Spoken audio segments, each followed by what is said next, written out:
We're here with Peter Fury at Fury Klitschko 2 press conference. Tyson was not able to make it. Do you think that's slightly mentally at all any sort of edge for Klitschko coming into this? I don't think anything. I think he couldn't make it because his plans of getting down this morning has been interrupted. That's it. Nothing more than that. Well, that's good to hear because we don't want him having an edge. As well, obviously Huey's fighting on the undercard. Yeah. Is that good just to have him back out now, especially at the level of opposition against Andy Ruiz? So it's going to be a really, really good challenge for him. Yeah, it's a tough fight. He's in. This is Huey's world title fight. You know, it might not be for a belt, but it's a world title fight. These guys are unbeaten, and you know, Andy Ruiz Jr. He ticks all the boxes. He's a real deal. That guy. You know, he can fight. In that respect, for that fight, do we now think that Huey is at 100%? Because obviously Huey himself has said, you've said he's always been about 30-40%. Yeah, you know, all I can say to you, everything's going well at the moment in camp with him. All of his skin is cleaned up, so he's in a good place at the moment, so it's all looking good for him. As well, in camp, how's Tyson looking? Is he mentally focused on it? Because obviously he struggled with that from time to time. He's focused, he's training hard, he's doing 10 and 12 rounds of sparring, you know, 3 days a week, which we're going to up to 4 days a week very soon. So he's, when you're a world champion, you don't get world championships by sitting on your backside, do you? Well, no, that's true. Talking about world champion titles, though, obviously there's a bit of an awkward dilemma for yourself and the two boys if they do win on the night, because obviously Huey would become mandatory for Tyson.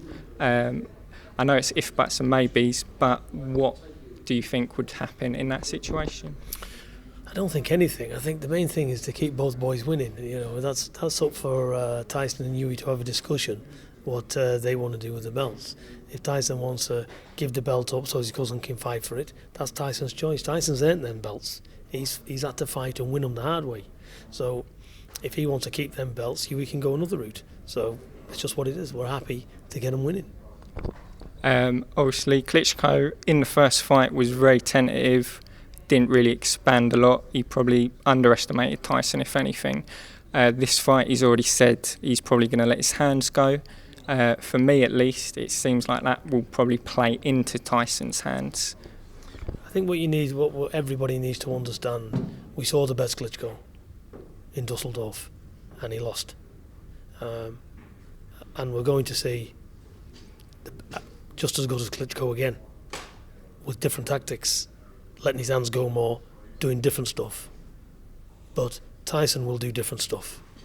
So I just see that Tyson's the better fighter, and he'll prove it again on October the 29th. Do you think it'll go to points again? Because obviously if Klitschko does leave himself open, Tyson does have that speed over him to really make him pay.